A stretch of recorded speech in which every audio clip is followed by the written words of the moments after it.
2019 ఎన్నికల్లో కేవలం 3 ఎంపీ సీట్లు 23 అసెంబ్లీ స్థానాలతో ఘోర పరాభవం మూటకట్టుకున్న టీడీపీ 5 ఏళ్లు తిరిగేసరికి చారిత్రక విజయం అందుకుంది.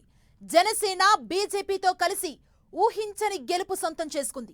ఈ ఎన్నికలు టీడీపీకి పునర్వైభవం తెచ్చాయి. రాష్ట్రంలో అధికారాన్ని అందుకోవడమే కాదు, జాతీయ రాజకీయాల్లోనూ చంద్రబాబు చక్రం తిప్పడానికి అవకాశం కల్పించాయి.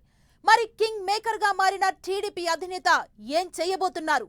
కేంద్రం నుంచి రావాల్సిన నిధుల్ని ఎలా రాబట్టబోతున్నారు? రాష్ట్ర ప్రయోజనాల కోసం ఎలాంటి వ్యూహంతో ముందుకెళ్లబోతున్నారు?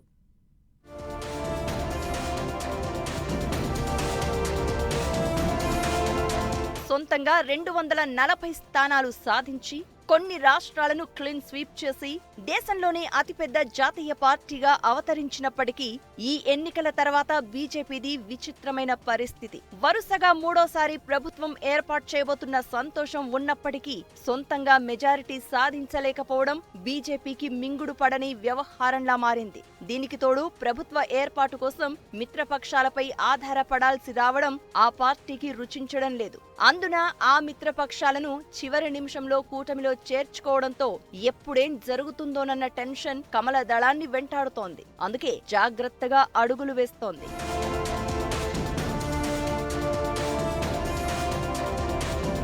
కేంద్రంలో బీజేపీ తొలిసారి ప్రభుత్వాన్ని ఏర్పాటు చేసింది మిత్రపక్షాలతో కలిసి. నేషనల్ డెమోక్రటిక్ అలయన్స్ ఏర్పాటు చేసి కలిసి వచ్చిన భాగస్వామ్య పార్టీలన్నింటి సహకారంతో ప్రభుత్వం నడిపారు అటల్ బిహారీ వాజ్పేయి. కాబట్టి బీజేపీ ఎదిగిందే సంకీర్ణ రాజకీయాల కాలంలో అని చెప్పవచ్చు. 1989 తర్వాత దేశంలో వరుసగా సంకీర్ణ ప్రభుత్వాలే అధికారంలో ఉన్నాయి. 2014 వరకు కూటమి రాజకీయాలే నడిచాయి. కానీ 2014లో మాత్రం పరిస్థితి మారిపోయింది. బీజేపీ ప్రభుత్వ ఏర్పాటుకు సరిపడా స్థానాలను సొంతంగా సాధించింది. 2019లో 303 స్థానాలు గెలుపొంది తిరుగులేని శక్తిగా ఆవిర్భవించింది. బీజేపీ పార్లమెంటులో 2 స్థానాల నుంచి అధికారం దాకా చేరింది సంకీర్ణ రాజకీయాల కాలంలోనే అయినప్పటికీ తొలి బీజేపీ ప్రభుత్వం ఏర్పాటయింది కూటమిగానే అయినప్పటికీ ప్రధాని మోదీకి మాత్రం ఇప్పటిదాకా ఆ పరిస్థితి ఎదురు కాలేదు.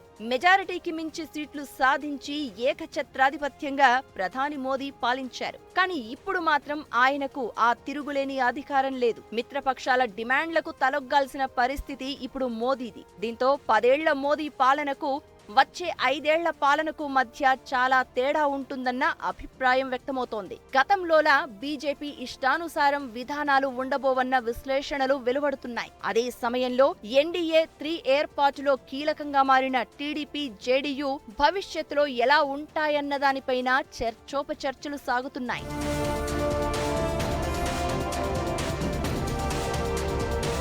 బీజేపీ 240 సీట్లు సాధించినప్పటికీ మోదీ ప్రధాని కావాలంటే 16 సీట్లున్న టీడీపీ మద్దతు తప్పనిసరి. అయితే టీడీపీ, బీజేపీ మధ్య ఉన్న బంధం 25 ఏళ్ల కాలంలో అనేక ఒడిదొడుకులకు లోనవుతూ వస్తోంది.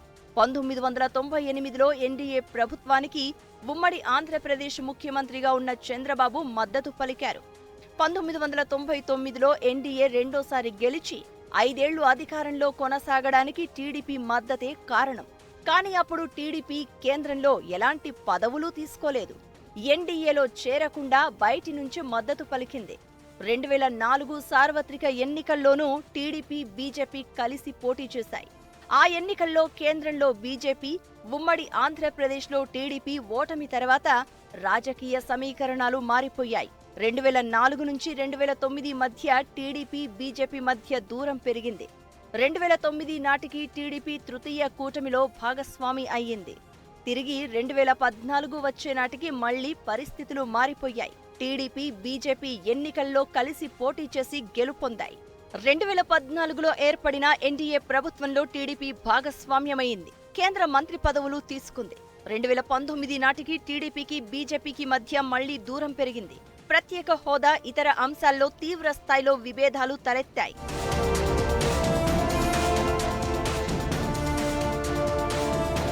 2024 నాటికి పాత పొత్తులు మళ్లీ కుదిరాయి. ఏపీలో టీడీపీకి పెరిగిన ప్రజాదరణను ముందే గ్రహించిన బీజేపీ ఆ పార్టీతో పొత్తుకు సిద్ధమైంది. టీడీపీ, జనసేన, బీజేపీ కలిసి పోటీ చేసి మోదీనే స్వయంగా చెప్పినట్టు చరిత్రాత్మక విజయాన్ని అందుకున్నాయి. బీజేపీ పూర్తిస్థాయి మెజారిటీ సాధించలేదని, టీడీపీ 16 ఎంపీ స్థానాలను గెలుచుకుందని తెలిసిన తర్వాత జాతీయ స్థాయిలో అందరి దృష్టి చంద్రబాబుపై పడింది. చంద్రబాబు మద్దతు కలిసి పోటీ చేసిన ఎన్డీఏకు ఉంటుందా, లేదంటే ఆ కూటమి నుంచి బయటకు వచ్చి ఇండియా కూటమికి మద్దతిస్తారా అన్న సందేహాలు వ్యక్తమవుతున్న సమయంలో ఢిల్లీలోనే స్పష్టమైన ప్రకటన చేశారు టీడీపీ అధినేత. తాము ఎన్డీఏలో భాగంగా ఉన్నామని, ఇక ముందు ఉంటామని తేల్చి చెప్పారు. ఎగ్జిట్ పోల్స్ తర్వాత అమాంతం పైకి లేచి అసలు ఫలితాల తర్వాత అధఃపాతాళానికి పడిపోయిన స్టాక్ మార్కెట్లు చంద్రబాబు ప్రకటన వెలువడిన మరుక్షణం లాభాల బాట పట్టాయి. కేంద్రంలో ఏర్పడబోయేది ఎన్డీఏ ప్రభుత్వమే అని చంద్రబాబు భరోసా ఇవ్వడం స్టాక్ మార్కెట్లకు కొత్త ఊపిరిపోసింది. జాతీయ రాజకీయాల్లో చంద్రబాబుకున్న విశేష గుర్తింపు, ఆయన అనుభవం ఇన్వెస్టర్లకు కొత్త ఆశలు కల్పించింది.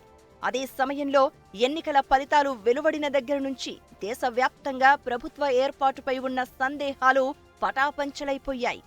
I am also experienced. I have seen so many political changes in this country. We are in NDA. I am going for NDA meeting. In course of time, anything we'll report to you. Thank you. జాతీయ రాజకీయాల్లో చంద్రబాబు విశ్వాసపాత్రంగా ఉంటారు. రాష్ట్ర ప్రయోజనాలే TDP అంతిమ లక్ష్యంగా పనిచేస్తారు తప్ప అనవసర రాజకీయాల జోలికి పోరు. మద్దతు ఇచ్చినట్టే ఇచ్చి ఉపసంహరించుకోవడం, కూటమి కట్టినట్టే కట్టి కూల్చివేయడం వంటివి చంద్రబాబు రాజకీయ చరిత్రలో లేవు. 1999-2004 మధ్య కేంద్రం నుంచి ఎలాంటి పదవులు తీసుకోకుండా ఆయన ఎన్డీఏకు మద్దతిచ్చారు. ఈ వైఖరే జాతీయ స్థాయి రాజకీయ నాయకులు ఆయనను నమ్మేలా చేసింది. చంద్రబాబు ప్రకటనతో ఎన్డీఏ ప్రభుత్వ ఏర్పాటుకు మార్గం సుగమమైందన్న విశ్వాసం ఏర్పడింది.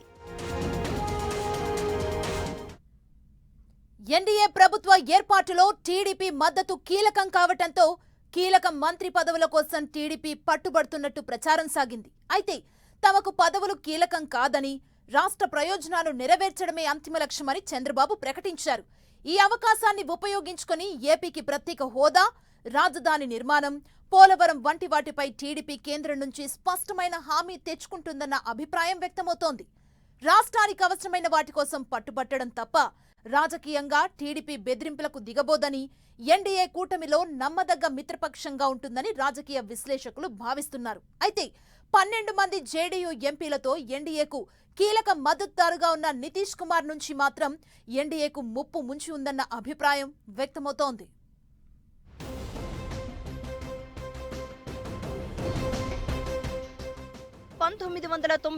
నుంచి 2004 దాకా ఎన్డీఏకు బయట నుంచి మద్దతిచ్చిన టీడీపీ ఉమ్మడి ఆంధ్రప్రదేశ్కు నిధులు కేటాయింపు, మౌలిక సదుపాయాలకు సంబంధించిన ప్రాజెక్టుల కేటాయింపు వంటి వాటిలో కేంద్రం నుంచి అనుకున్నవన్నీ సాధించింది. హైదరాబాద్ను శరవేగంగా అభివృద్ధి చేయడం ద్వారా చంద్రబాబు దేశం దృష్టిని ఆకర్షించారు.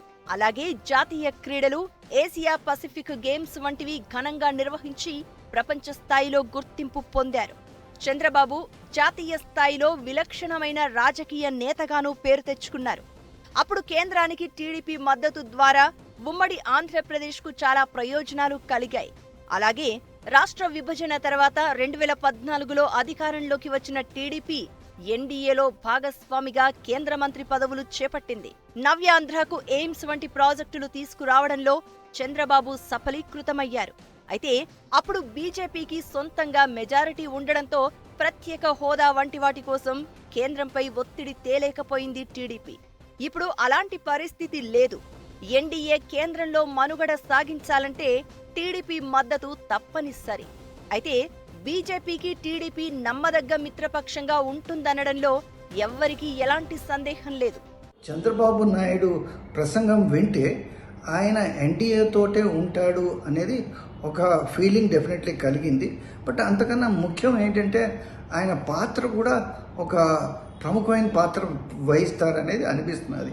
మోదీ విజను, చంద్రబాబు నాయుడు విజను ఒకటే అనేది ఆ ఫీలింగ్ కలిగించేలాగా ఇవాళ చంద్రబాబు నాయుడు మాట్లాడారు. ఈ అవకాశాన్ని ఉపయోగించుకుని రాష్ట్రానికి కావలసినవన్నీ సాధించేందుకు చంద్రబాబు కృషి చేయాలని ప్రజలు కోరుకుంటున్నారు. ఎన్డీఏ మూడోసారి ప్రభుత్వం ఏర్పాటు చేయడంలో టీడీపీతో పాటు జేడీయూ మద్దతు కీలకంగా మారింది. టీడీపీ విషయంలో ఎవరికీ ఏ సందేహాలు లేనప్పటికీ జేడీయూ అధినేత నితీష్ కుమార్ను మాత్రం నమ్మలేని, నమ్మక తప్పని పరిస్థితి బీజేపీది. బీజేపీతో దోస్తీ విషయంలో గతంలో అనేకసార్లు కూటమి నిబంధనలకు విరుద్ధంగా నితీష్ వేసిన పిల్లి మొగ్గలే దీనికి నిదర్శనం.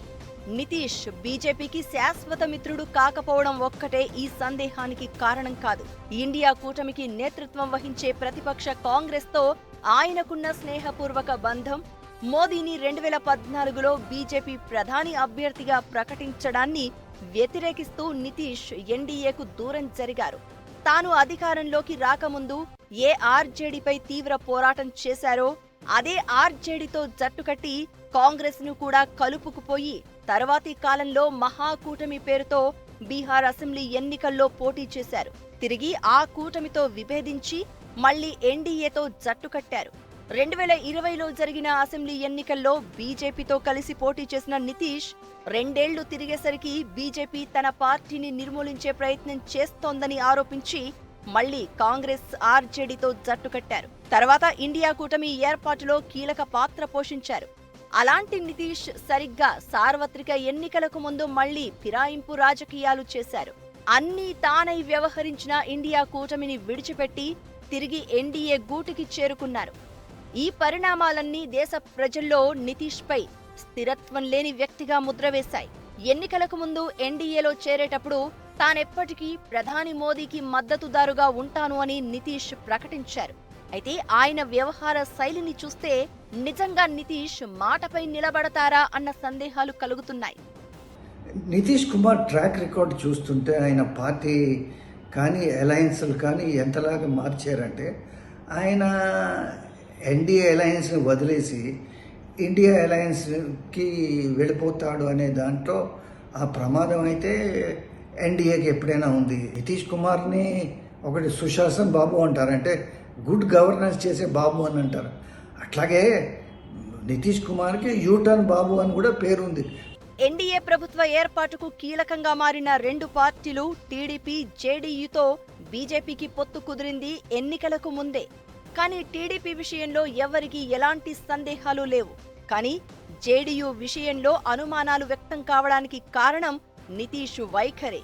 ఇండియా కూటమి అంచనాలకు మించి రాణించి మెరుగైన స్థానాలు సాధించగానే అందరి దృష్టి నితీష్ పై పడింది. నితీష్ మళ్లీ ఇండియా కూటమికి మద్దతుదారుగా మారతాడేమోనన్న సందేహాలు కలిగాయి. ఎన్నికల ఫలితాలు వెలువడిన తర్వాత ఎన్డీఏ కీలక సమావేశానికి హాజరయ్యేందుకు ఢిల్లీ వస్తూ ఇండియా కూటమి మిత్రపక్షం ఆర్జేడీ నేత తేజస్వి యాదవ్తో కలిసి ఒకే విమానంలో వెళ్లడం ఈ అనుమానాలను మరింత పెంచింది. అయితే ఎన్డీఏ కూటమిలోనే తాను ఉన్నాను అని చెప్పిన నితీష్ సమావేశంలో చిరునవ్వులు చిందిస్తూ కనిపించారు. ఇప్పటికైతే నితీష్ ఎన్డీఏలోనే ఉన్నారు. అయితే ఆయన విషయంలో ఎప్పుడైనా ఏమైనా జరగొచ్చని రాజకీయ నిపుణులు హెచ్చరిస్తున్నారు. అయితే నితీష్ వ్యవహార శైలి అందరికంటే బాగా మోదీ, అమిత్ షాలకే తెలుసు. నితీష్ ఎప్పుడు ఎలా ప్రవర్తిస్తారు అన్నదానిపై వారికి సమగ్ర అవగాహన ఉంది. అందుకే నితీష్ హ్యాండ్ ఇస్తే ఏం చేయాలన్న దానిపై కమల దళం ప్లాన్ బి ముందే సిద్ధం చేసుకునే ఉంటుందన్న ప్రచారం సాగుతోంది.